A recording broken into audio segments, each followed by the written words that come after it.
Chapter 2. We were brought up together. There was not quite a year difference in our ages. I need not say that we were strangers to any species of disunion or dispute. Harmony was the soul of our companionship, and the diversity and contrast that subsisted in our characters drew us nearer together. Elizabeth was of a calmer and more concentrated disposition, but, with all my ardor, I was capable of a more intense application, and was more deeply smitten with the thirst for knowledge. She busied herself with following the aerial creations of the poets, and in the majestic and wondrous scenes which surrounded our Swiss home, the sublime shapes of the mountains, the changes of the seasons, tempest and calm, the silence of winter, and the life and turbulence of our Alpine summers. She found ample scope for admiration and delight, while my companion contemplated with a serious and satisfied spirit the magnificent appearances of things.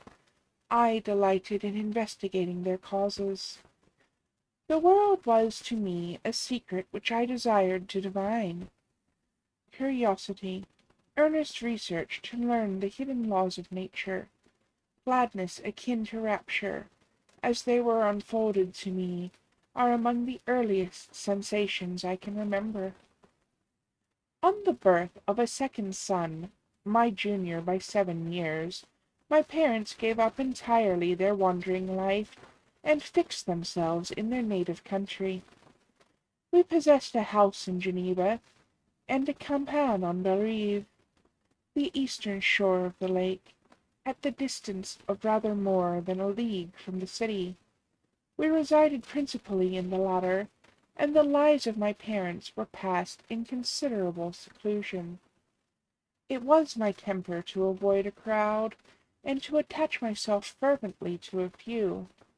I was indifferent, therefore, to my schoolfellows in general, but I united myself in the bonds of the closest friendship to one among them.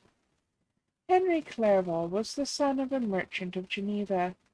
He was a boy of singular talent and fancy. He loved enterprise, hardship, and even danger, for its own sake. He was deeply read in books of chivalry and romance. He composed heroic songs, and began to write many a tale of enchantment and knightly adventure. He tried to make us act plays, and to enter into masquerades, in which the characters were drawn from the heroes of Roncesvalles, of the Round Table of King Arthur, and the chivalrous train who shed their blood to redeem the Holy Sepulchre from the hands of the infidels. No human being could have passed a happier childhood than myself. My parents were possessed by the very spirit of kindness and indulgence. We felt that they were not the tyrants to rule our lot according to their caprice, but the agents and creators of all the many delights which we enjoyed. When I mingled with other families, I distinctly discerned how peculiarly fortunate my lot was, and gratitude assisted the development of filial love. My temper was sometimes violent, and my passions vehement, but by some law in my temperature they were turned, not towards childish pursuits, but to an eager desire to learn, and not to learn all things indiscriminately.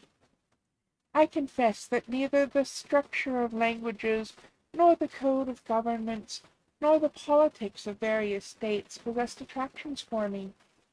It was the secrets of heaven and earth that I desired to learn, and whether it was the outward substance of things, or the inner spirit of nature, and the mysterious soul of man that occupied me, still my enquiries were directed to the metaphysical, or, in its highest sense, the physical secrets of the world.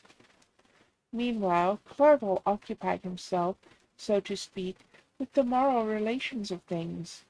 The busy stage of life, the virtues of heroes, and the actions of men were his theme, and his hope and his dream was to become one among those whose names are recorded in story, as the gallant and adventurous benefactors of our species.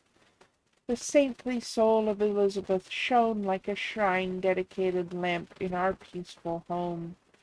Her sympathy was ours, her smile, her soft voice, the sweet glance of her celestial eyes, were ever there to bless and animate us. She was the living spirit of love to soften and attract. I might have become sullen in my study, rough through the ardor of my nature, but that she was there to subdue me to a semblance of her own gentleness. And Clerval, would aught ill entrench on the noble spirit of Clerval? Yet he might not have been so perfectly humane, so thoughtful in his generosity, so full of kindness and tenderness amidst his passion for adventurous exploit, had she not unfolded to him the real loveliness of beneficence, and made the doing good the end and aim of his soaring ambition. I feel exquisite pleasure in dwelling on the recollections of childhood, before misfortune had tainted my mind, and changed its bright visions of extensive usefulness into gloomy and narrow reflections upon self. Besides, in drawing the picture of my early days, I also record those events which led, by insensible steps, to my after tale of misery. For when I would account to myself for the birth of that passion, which afterwards ruled my destiny, I find it arise, like a mountain river, from ignoble and almost forgotten sources. But, swelling as it proceeded, it became the torrent which, in its course, has swept away all my hopes and joys.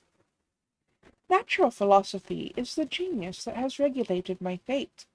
I desire, therefore, in this narration, to state those facts which led to my predilection for that science. When I was 13 years of age, we all went on a party of pleasures to the baths near Thonon. The inclemency of the weather obliged us to remain a day confined to the inn. In this house I chanced to find a volume of the works of Cornelius Agrippa. I opened it with apathy. The theory of which he attempts to demonstrate, and the wonderful facts of which he relates, soon changed this feeling into enthusiasm. A new light seemed to dawn upon my mind, and, bounding with joy, I communicated my discovery to my father. My father looked carelessly at the title page of my book, and said, "Ah, Cornelius Agrippa! My dear Victor, do not waste your time upon this. It is sad trash." If, instead of this remark, my father had taken the pains to explain to me that the principles of Agrippa had been entirely exploded, and that a modern system of science had been introduced, which possessed much greater powers than the ancient, because the powers of the latter were chimerical, while those of the former were real and practical, under such circumstances I should certainly have thrown Agrippa aside, and have contented my imagination, warmed as it was, by returning with greater ardor to my former studies.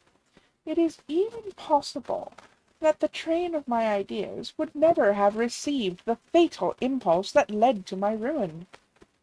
But the cursory glance my father had taken of my volume by no means assured me that he had acquainted with its contents, and I continued to read with the greatest avidity.